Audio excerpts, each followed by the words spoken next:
in this video, I wanted to briefly review a book I've read recently called The Discovery of Slowness by Sten. It's a work of fiction. One of my New Year's resolutions was to read more fiction because, generally speaking, I read more fact from fiction. So I started for years. I mean to go on by reading this work of fiction by Sten. It's very loosely based on the historical character John Franklin, the great 19th century Arctic explorer, but only very loosely based on his life, because Sten describes the character of Franklin as someone who is exceptionally slow. As a child, he was socially ostracised by his peers, very clumsy, couldn't even catch a ball, but had this dream of one day finding a Northwest Passage. And it's really like a kind of, I guess it's a kind of Bill Dung's roman. It's a kind of, in other words, it's a story about someone's development over time. As he gets older, you know, he gets closer and closer to fulfilling his dream. It takes him a very long time to get there, but he does get there eventually, although obviously he dies, and most of his crew die as well, so it's kind of, it's a kind of mixed, it kind of does end in a bit of tragedy, but nevertheless he does finally, he does eventually manage to carve his way across the Arctic. And almost arrive at his destination, but it just takes him a very, very long time to get there. I read this book. Actually, this book was mentioned in The Little Book of Sloth, which I picked up from the Works, a discount store. And The Little Book of Sloth was just a fun book about the benefits of slowing down and being more sloth-like. And The Discovery of Slowness was mentioned in there as a novel that sort of celebrated slowness and has arguably.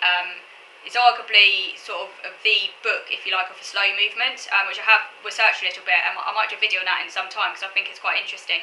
But it is this slow movement, which is kind of in many different areas of culture and life. So there's slow reading, there's slow eating, the slow city movement. It's just this kind of cultural move, this kind of group, this emphasis on slowing down, because generally speaking, everything is about speed in our society and rushing around and getting things done quickly. But and in that we lose the powers of being slow and doing things methodical. That really kind of speaks to me as someone who is not fast naturally. I'm a pretty certainly in terms of like the way I work, I'm a very slow, methodical person. You know, I can get things done, but it takes me a lot longer than the average person to achieve things. And growing up, obviously that meant I often felt very stupid and inferior to other people, because I was quite literally in the slow stream at school. Classes were often, back when I was growing up, classes were kind of split into those who were quick and those who were slow. I was always in the slow stream.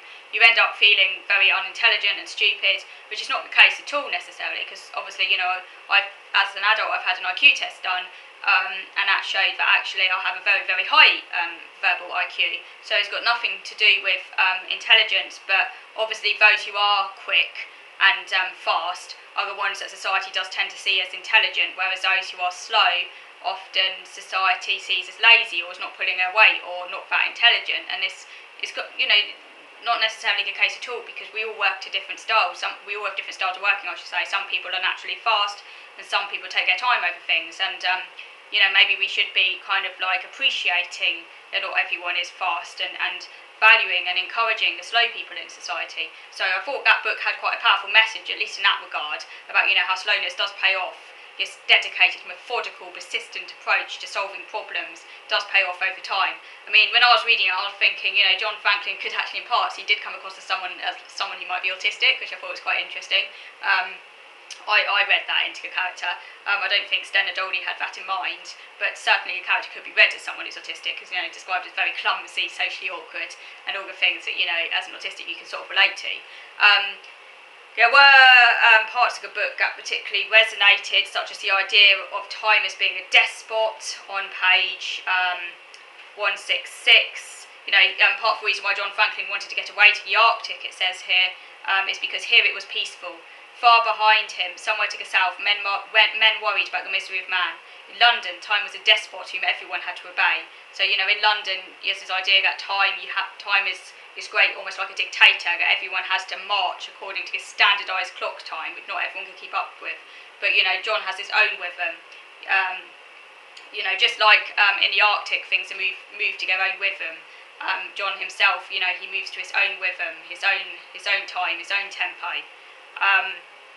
There's also the idea, which I thought was quite interesting, on page 165, of this sense that he feels a lot younger than his peers. He felt so young that he had to think about it. Perhaps it was real. How do I know then, he wondered, that I'm over 30 just like the others? If I'm slow like a clock, it takes longer for me to run down. So perhaps I'm only 20. And that's a scene where he engages in a bear dance. He's suddenly full of this sort of youthful energy because he runs to a different beat than others. He's not really quite his age. And I thought that was interesting as well, because I'm a slow developer, and although I'm now 31 years old, I literally feel about 15. And I think that people who are slow, we tend to also age more slowly as well. Like, everything's slower about us. We just don't run to the same tempo as everyone else.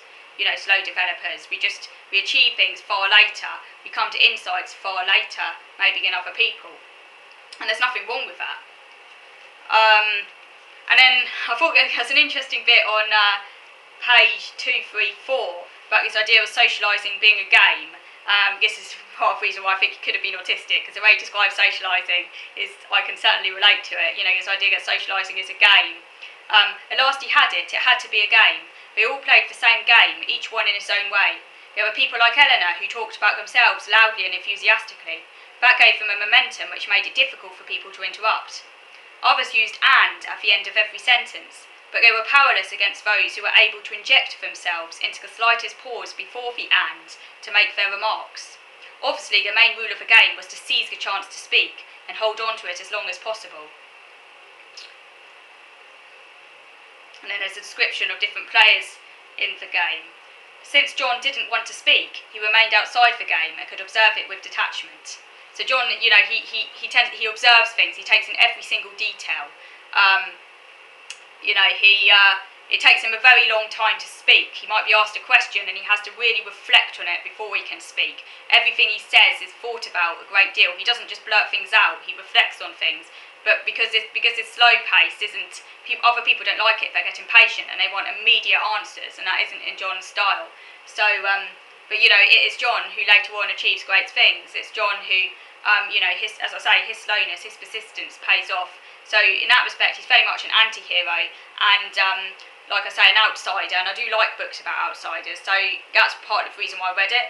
And it was an okay book, but it's not a book I'd read again. As I say, it's definitely not one of my favourite books. I did find it got a bit tedious at times. The plot sometimes moved on a bit too slowly, and I wasn't quite sure where it was heading. But if you want to read a book about an outsider, about someone who's very slow and maybe could be read as a bit autistic, then do go ahead and read this book. That's all I can say. The Discovery of Slowness by Sten Nadolny. I think it was actually first published in the 1980s, but it says here published in the UK in English in 2003, but I think it was first published in Germany in the 1980s, where it's considered to be like one of the great works of modern contemporary German fiction, but it wasn't translated into English until a bit later. Okay, so moving on now to video number 2, where I'm going to guide you through 2 recipes.